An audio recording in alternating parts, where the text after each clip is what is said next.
Welcome, and thank you for joining me for this session on change management in schools.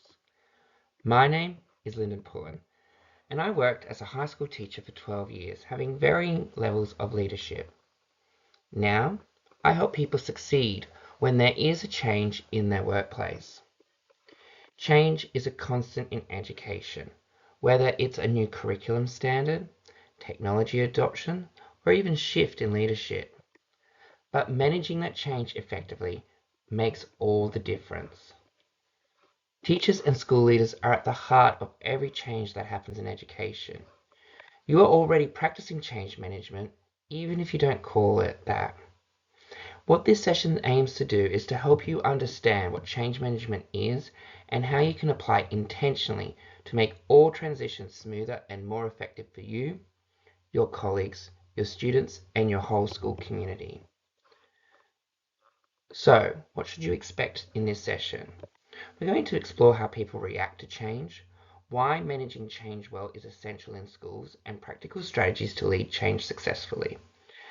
By the end of this session, you'll have actionable steps to take back to your school. Before we dive in, I just want you to take a moment to think about the last big change in your school. Maybe there was a statewide directive on how you should be teaching your lessons. Maybe your leadership decided to employ new technology that you're not very clear about. Maybe there's been changes at your executive level. How did it feel when this change was implemented? I want you to keep that feeling in mind as we go through this session today. So, let's start with a fundamental question. What is change management? Change management is the process of guiding people through transitions so that they can successfully adopt new ways of working. In schools, this could mean implementing a new curriculum, adopting new technology, or adjusting timetables. It's not just about the change itself, it's about how we support people through it. So, if we have a look at this on the left, there is a change curve that was made by Kübler-Ross. As you can see in this model, change isn't a straight line from start to success. People go through different emotional stages. At first, there's shock and denial. Why are we changing this? We just learnt the old system. Then frustration and resistance might set in and cause morale to drop. It's important to note that people don't necessarily go through these stages in a linear way. It can be quite cyclical for some people. Some people don't experience all of these moments on the change curve. But with the right support and with the right change management, this curve can be flattened and we can have a successful experience of change. So when we look at our roles as educators and leaders, it's to help people move through this curve as smoothly as possible. It's about providing empathy, communication, flexibility, engagement, and support. When done well, change feels less overwhelming and people are more likely to embrace it. Now that we understand the change curve, let's have a look at what change is. What does it look like in schools? It isn't an abstract concept. It's something that we experience in schools all the time. Let's take a moment to look at some of the different types of changes that you have had to adopt in your school, probably this last teaching term. There's always new curriculum changes. I think when I was teaching, felt like there was a new syllabus that I was having to implement every 3 to 4 years. I just got my head around the last syllabus and a new syllabus was coming in to play. It had a lot of impacts on me, having to adjust my teaching plans and my teaching methods. Technology adoption, this is another thing. It's such a constant change in what kind of technology is being used in our classrooms. Technology in the 12 years I was there moved away from sending our lessons over an email to our students to using Google Classroom to using other systems like Canva. It can be exciting, but it's always often met with overwhelming feelings because there's often a lack of adequate training, communication, and support when moving to these technologies. Even the thing like a timetable adjustment. In my children's school, they went from having a week A only timetable to a week A and B timetable. For me as a parent, this had a lot of challenges because I had to try and remember what day my child needed to wear their sports uniform. And finally, there's also cultural initiatives like reconciliation action plans that might have a school rethink the way that they do their policies and their procedures. And then there's pedagogical shifts, such as moving towards inquiry-based learning to explicit teaching, or the way in which you do differentiation within your school. And also there's these leadership changes.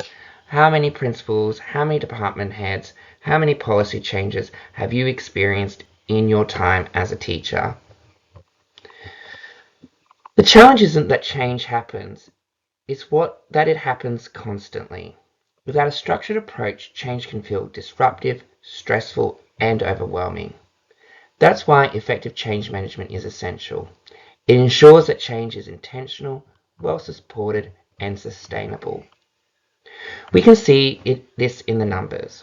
Only 4 to 11% of digital adoptions in schools is successful, which shows how difficult change can be.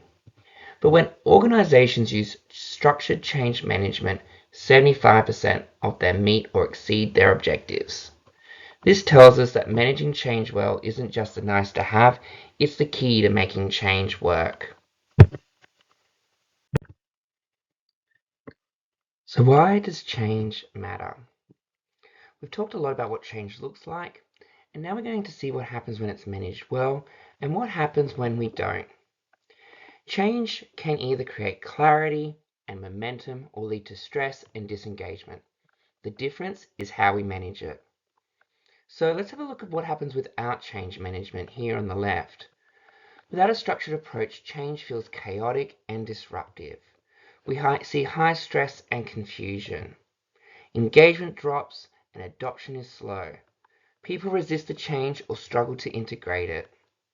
Worst of all, inconsistency and rework. It's a waste of time and it leads to frustration and loss of trust. With change management, here on the right, we start to see a difference when change is managed well.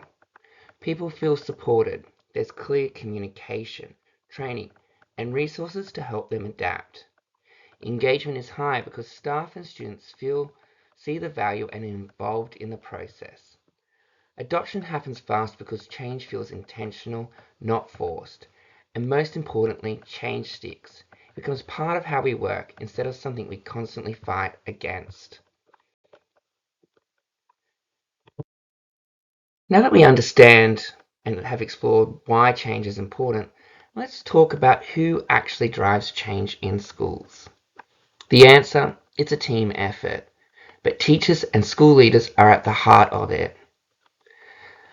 Let's have a look at this pyramid. At the foundation we have the leaders, the principals, department heads and administrators. They set the vision and provide resources and create the conditions for change to succeed. Research shows that when leadership actively supports change, success rates increase significantly. In the middle, we have teachers, the ones who make change happen in the classroom. Teachers interpret change, adapt it to their students, and bring it to life. A well-supported teacher is the difference between change that works and change that fails. And at the top, we have students, who are often the ultimate beneficiaries of well-managed change. When change is handled well within a school environment, students experience better learning outcomes and a better learning environment. When teachers, according to John Hattie's research, effective leadership improves change success by 31%. Studies show that schools where teachers take ownership of change see higher adoption and long-term success. Teachers and leaders aren't just affected by change, They are the change makers.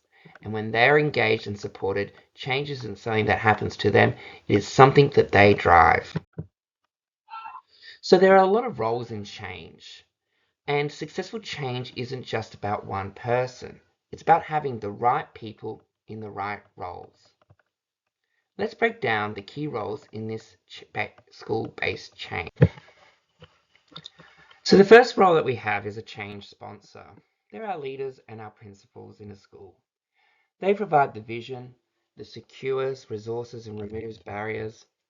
Research shows that active leadership is the #1 contributor to successful change. The next one is change agents. They're our teachers, our coaches, and other members of the teaching staff. They bridge between leadership and the classroom, turning strategy into action. Teachers who actively participate in change efforts increase adoption rates by 20%. The next, we have change leaders. These are our heads of departments, our deputy principals, and other leadership roles within a school. They align change efforts with school goals and provide hands-on leadership. And finally, we have our stakeholders. Our stakeholders are the people who are impacted by the change. And this can be our parents, our admin staff, students, and sometimes even our teachers. They ensure change meets the needs of the school. They're an engaged stakeholder community and reduces resistance by 25%. The student experience and the outcomes of change, when it's done right, students have engagement and success is increased. A well-managed change process has clear roles, with everyone knowing how they contribute. When roles are unclear, change becomes chaotic. When they are well-defined, change is smoother and more effective. So let's just quickly talk about some of the challenges and some tips on how we can overcome those challenges. First one is resistance to change. Staff may feel overwhelmed or question why they need to change. And the solution for this is to often involve educators early in the process. Clearly communicate the why. Provide success stories to show impact. Time constraints is another challenge in schools. So why don't we think about integrating change into existing professional development? Break the change into small, manageable steps. Another common challenge is that there's a lack of clear vision. Create a shared vision with clear goals. Use visual roadmaps, timelines to guide the process. Low collaboration in solos, and this is a very common one within school environments. Think about creating cross-functional teams to lead the change efforts. Encourage knowledge of sharing through communities of practice. And there's often a fear of failure. Teachers may try new approaches and may hesitate to try new approaches due to fear of making mistakes. So what we need to do in a school is foster a culture where experimentation is encouraged. We need to celebrate the small wins to build confidence. Hattie says confidence building measures improves adoption rates by 35%.